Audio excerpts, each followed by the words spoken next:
Olá, sou o vírus conhecido como Corona. Por ser hoje tema de tantas discussões e tanta polêmica, vim esclarecer as razões da minha existência, pois embora provoque desequilíbrio mundial, eu, paradoxalmente, vim para lembrar exatamente a necessidade do equilíbrio. Embora contribua para a morte, vim recordar o valor da vida. Por ser microscópico, recordo quão pequeno cada ser humano é perante o universo, e que a vaidade, a arrogância e a prepotência são ilusões transitórias impedindo a evolução dos seres. Por ser novo, trago a necessidade de cuidar dos idosos com maior atenção e dedicação. Por observar tanta individualidade e egoísmo da humanidade, vim enaltecer o coletivo. Por levar as pessoas obrigatoriamente para dentro de suas casas, vim evidenciar a importância do lar e da família. Sobretudo, vim para que cada ser humano não coloque máscaras e nem lave as mãos diante dos problemas sociais que afetam a todos pela propagação do vírus da miséria, da intolerância, da incompreensão e do poder econômico. Que cada um assuma a responsabilidade de ser remédio em um mundo que há muito tempo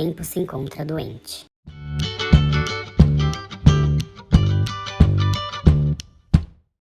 Oi gente, finalmente o canal tá de volta, né? Eu tô muito feliz aqui de estar voltando pro YouTube, com essa equipe agora inteiramente nova, que vocês já viram aí, né, no último vídeo, como é que tá. E como era de se esperar, o primeiro assunto que eu vou falar é sobre o coronavírus, né? Porque tá aí, sendo falado o tempo todo. Coronavirus! E até é uma responsabilidade, né, de estar falando sobre o assunto. Mas ao contrário do que alguns podem estar esperando, eu não vou ficar falando sobre a letalidade, sobre muitos assuntos muito técnicos, assim, eu não vou estar abordando essa questão específica. Inclusive, se você quer se informar exatamente sobre essas coisas especificamente, eu vou deixar duas recomendações aqui. Um mais técnico, né, que é o do Átila, que fala bem especificamente o que está acontecendo, e um que eu acho que fala muito bem, mas que é mais didático, né, não tão aprofundado, mas ainda assim dá para entender super.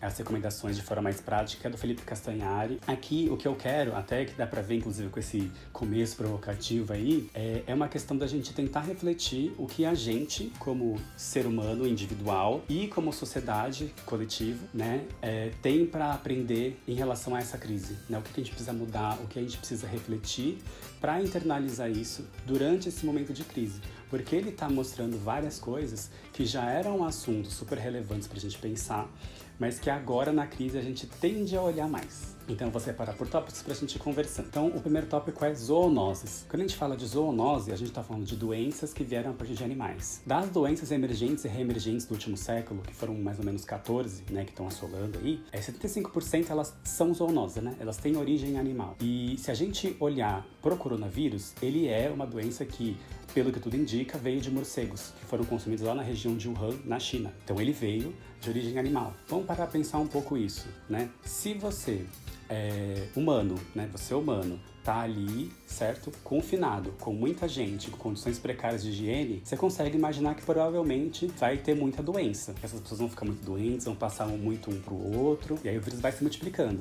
E quando o vírus se multiplica, ele tem mais chances de mutar. Porque toda vez que vem um novo vírus, ele tem uma probabilidade pequena de mutar em relação ao anterior. Só que se tem uma reprodução muito rápida, o que acontece é que você está aumentando as chances de vir uma mutação que pode ser mais prejudicial. Ou que ainda não atinge humanos, mas que vai atingir humano. Então, quanto mais maior a proliferação, né, maior a chance disso vir fazer algo mal pra gente. Então, a maneira como a gente lida com o consumo animal tem muita influência de isso sair um tiro pela culatra e de acabar virando uma doença que nem essa que está assolando a população. Se a gente olhar, por exemplo, a gripe suína, gripe aviária, o próprio nome diz que vieram de animais. E a aviária, talvez porque a gente consome muita galinha, cria muita galinha, com muita doença, com confinamento, com condições precárias de higiene. E se a gente olhar para a gripe suína, então a gente faz a mesma coisa com os porcos, que também é para consumo. Então, se a gente parar a pensar um pouquinho, tem muita relação de como a gente lida com a natureza. Então, quando as pessoas falam, não sei o que, consumo de carne, blá, blá, blá, a gente não tá falando só da questão da pecuária consumir a maior quantidade de água potável aqui no mundo. Não é só a questão delas usarem super antibióticos para tentar combater as bactérias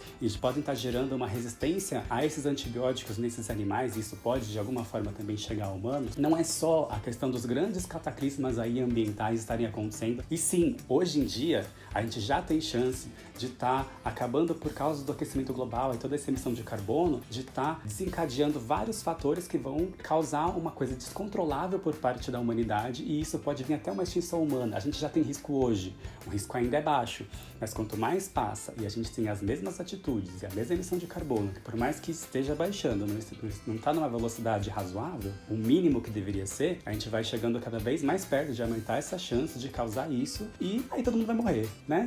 E nem é um vídeo aqui pra eu ficar falando, nossa, então vamos todo mundo ser vegano, porque seria uma hipocrisia, porque nem eu sou vegano. É uma dificuldade, é uma questão, mas mais importante do que isso é a gente estar atento à raiz do problema e a gente querer mudança. Vou dar um exemplo rapidinho aqui. O canudo de plástico, eu não vou nem discutir aqui se ele é o problema, se ele não é o problema, se ele é parte do problema. Mas a questão é, muitas empresas estão deixando de usar o canudo de plástico. Por quê? Porque eles se conscientizaram finalmente? Não, porque muita gente bateu nessa tecla. Porque teve muita gente falando sobre isso. Porque teve muita gente usando o hashtag canudo de plástico não. Então quando as empresas vão estudar se elas vão realmente mudar o canudo de plástico por alguma outra coisa, ou o restaurante vai pesquisar isso, se vai trocar por papel ou não, o que ele vai ver? Quantas pessoas estão falando sobre isso? Quantas pessoas vão apoiar? Quantas pessoas vão aderir? Isso vai valer a pena para minha empresa? Então eu vou trocar. Então quanto mais a gente sabe, quanto mais a gente se conscientiza, quanto mais a gente exige isso e fala sobre isso, maior a chance da gente estar pressionando as empresas a mudarem como elas fazem, né? Então no mínimo que se mude a maneira como se faz a pecuária. E isso é uma coisa que a gente precisa entender, saber e falar para que essas mudanças vão acontecendo.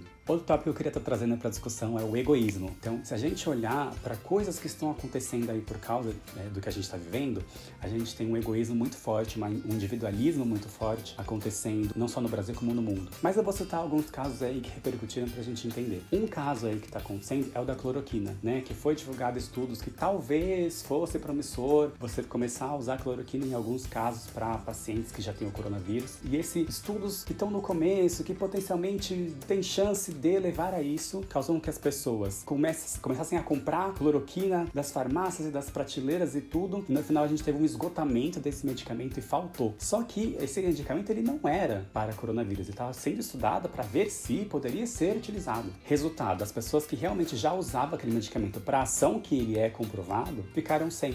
Então pessoas que dependiam daquele medicamento para ter a vidinha delas ali, ficaram sem, né? Então o quanto você está comprando esse medicamento pela eventualidade de, se por algum acaso ter a doença e ela ser efetiva para essa doença, você está tirando o medicamento de quem realmente precisa, né? Então esse tipo de caso é uma coisa que mostra muito o quanto a gente é individualista. Mas não só isso, porque tem a questão também de coisas que você consegue enxergar o quanto isso volta para você. Digamos que eu estou muito preocupado em higienizar as minhas mãos e eu compro 50 potes de álcool gel lá da farmácia porque eu estou muito preocupado, vai que isso vai até o ano que vem, e aí vai que eu preciso usar muito, e aí eu vou ter para minha família também, então eu vou comprar 50 potes de álcool gel. Aí acaba os potes de álcool gel. E aí o seu vizinho, ele vai lá e não consegue comprar álcool gel porque acabou. E aí ele tem mais chance de ser infectado. E se ele fica infectado, ele é o seu vizinho. É capaz dele te infectar mesmo você com muito álcool gel. Então acaba sendo um tiro pela culatra, porque aí você deixa os outros sem, e esses outros sem, eles se infectam, e aí isso vira uma coisa maior. Então a gente tem isso acontecendo. Enquanto o seu individualismo, a sua atitude egoísta, está fazendo com que isso aumente e te prejudique também. Ou ainda um outro exemplo, né? Porque a gente tem possibilidade ainda de enfrentar uma paralisação geral em que vai parar tudo, inclusive transporte público. E se isso acontecer, potencialmente o que mais vai ser afetado diretamente e mais rápido são as comunidades mais carentes, né? Que normalmente trabalham longe de onde moram,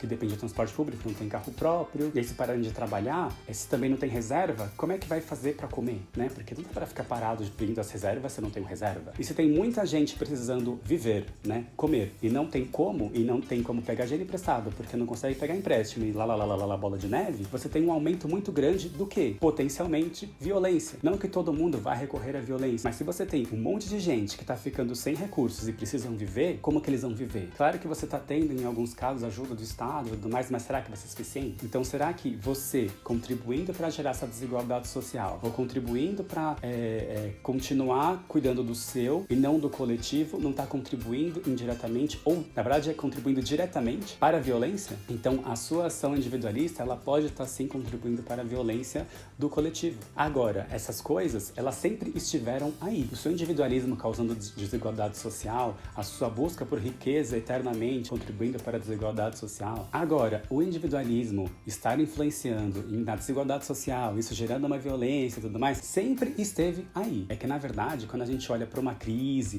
para um momento onde todo mundo fica mais acentuado ao mesmo tempo, e aí você pode ter, por exemplo, saques a supermercados, esse tipo de coisa acontecendo, quando a gente olha, tem um cenário cenário mais agravante disso, a gente fala, opa, nossa, olha como o individualismo das pessoas está causando violência. Mas, na verdade, isso sempre aconteceu. O individualismo das pessoas sempre causou desigualdade social, sempre causou algum tipo de violência, sempre colaborou para essas questões. Só que agora que está agravante, que a gente consegue enxergar com mais clareza, a gente começa a repensar um pouco mais. Vale um aspas aqui, que por mais que tenha tido vários casos de egoísmo, individualismo e tudo mais, também teve muitos casos de solidariedade. Teve uma foto muito legal, que eu vou deixar aqui, que foi de pessoas no prédio se organizando para que as pessoas fossem comprar para um coletivo, né, para não precisar ir todo mundo, e aí os mais jovens fazem compra para os mais velhinhos, para eles poderem ficar em casa mais mesmo. Então, as pessoas se ajudando, né? Então, a gente tem uma liberação de várias plataformas, de várias empresas, tanto de dinheiro como de conteúdos digitais. Então, a gente tem várias coisas legais acontecendo em contraponto ao individualismo, né? Pra gente também ver que a gente pode e deve crescer com o sentido de solidariedade e diminuir as questões que são individuais, né? Você pensando só em você. Então, agora falando da exaltação que teve dos médicos e dos profissionais da saúde. Primeiro, eu queria falar que, tá, sim, eles são excelentes. Eu acho que eles têm que mesmo ser exaltados, os médicos profissionais de saúde que estão lá sem dormir ou então dormindo no hospital, né? E que estão lá trabalhando para atender todo mundo com risco de pegar doença. Eles têm que mesmo ser exaltados, tá? Mas vamos também lembrar que para você conseguir ficar na sua casa de quarentena, que é o ideal, então, né? Fica em casa, hashtag fica em casa. Para você conseguir isso, outros profissionais vão ter que trabalhar, vão ter que se expor, vão ter que manter tudo funcionando. A gente teve lá atrás um exemplo que foi a greve dos caminhoneiros, que mostrou a importância desses profissionais para tudo continuar como tem que estar, né? Para tudo continuar acontecendo. Para que continue acontecendo hoje, você também precisa dos caminhoneiros, por exemplo, você também precisa dos motoqueiros, você precisa dos funcionários de postos de gasolina, que vão permitir esse transporte continuar acontecendo, você precisa dos funcionários de mercados, em todas as instâncias, né? Não só dos mercados, mas também da indústria alimentícia, seja transporte, logística, na própria agricultura. Então você vai precisar de todos esses profissionais e também vai precisar dos garis, né? Porque se eles não mantêm a cidade limpa, não conseguem fazer o trabalho deles, também não conseguem ficar em casa gerando lixo para sempre. Então, tem várias funções aí que são primordiais para isso continuar acontecendo, né? Para você poder ficar em casa, para a gente conseguir dar conta de ficar em quarentena mesmo, isolar e acabar com essa crise toda. Então, dê valor a todas as profissões que individualmente fazem com que o coletivo se sobressaia. É o momento de olhar para os profissionais da saúde, mas é o momento também de olhar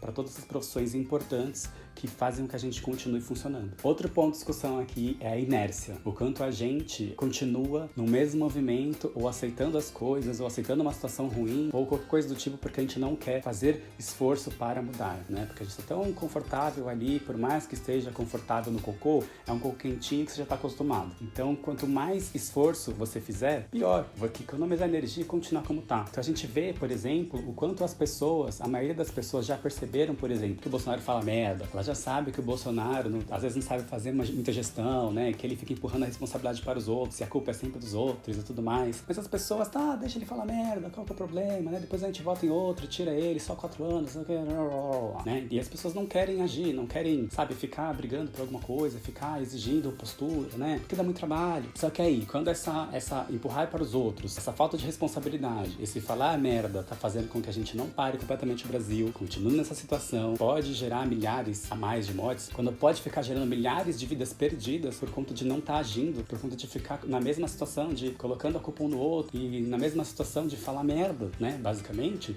aí as pessoas estão muito mais incomodadas, né, eu vejo muito mais pessoas que aceitavam o Bolsonaro porque, né, melhor que o PT, agora, não, vamos tirar panelaço, não sei o que, então, o quanto a gente não fica aceitando, né, a situação como tá e fica, no máximo falando com um amigo e não sei o que, e sem fazer alguma coisa de fato. Então, isso é mostrar o quanto a gente se conforma com uma situação porque a gente quer economizar energia, quer mudar dá muito trabalho. Tem um outro exemplo também, que é o de uma velhinha, que eu vi num vídeo, inclusive, dela falando da mãe dela, que é uma velhinha já, né, essa velhinha organizava encontros, né, com outras velhinhas e tal, porque elas tinham um grupo pra ficar socialmente ativa, né, ir em restaurante, conversar, papiar, não sei o que é muito legal, né, inclusive essa iniciativa dos idosos terem um grupo social e tudo mais é muito importante, né? Só que aí, por causa do coronavírus, se sentiu acuado, teve aí cancelar tudo, não sei o quê. E ela, que era uma pessoa muito alheia à tecnologia, se viu obrigada a entender como é que funcionava o WhatsApp, chamada por vídeo, mexer no computador, que eram coisas que não tinha contato, não queria saber. E aí, de repente, começou a se conectar e a amar isso, e a dar risada lá no computador, não sei o quê, com as amigas e tudo. Aí, de repente, viu que podia pagar uma conta pela internet, viu que podia fazer coisas pela internet que antes dava muito mais trabalho, começou a se adaptar a esse novo mundo e se sentiu satisfeita. Então, quanto não foi uma certa autossabotagem, não quero, não vou, sempre foi assim, pra que eu vou mudar? Pra finalmente teve que mudar e aí coisas mudaram positivamente, né? Então, quanto a gente não fica preso ali, mas a gente poderia estar fazendo coisa pra mudar, né? Em relação a tudo. A gente teve 2 exemplos aqui bem diferentes de a gente querendo ficar parado ali, sendo que a gente tem que andar, que a gente tem que evoluir. E eu queria falar do último tópico, né? Que é o tópico da família, quando fica confinado em casa, convivendo. E a gente sabe que muitas pessoas trabalham muito e ficam longe de casa para não precisar conviver, para não precisar lidar com aqueles conflitos, porque às vezes tá num conflito há muito tempo, mas também não quer sair dele. E aí agora que tá junto, precisa conviver, precisa lidar, precisa tornar as coisas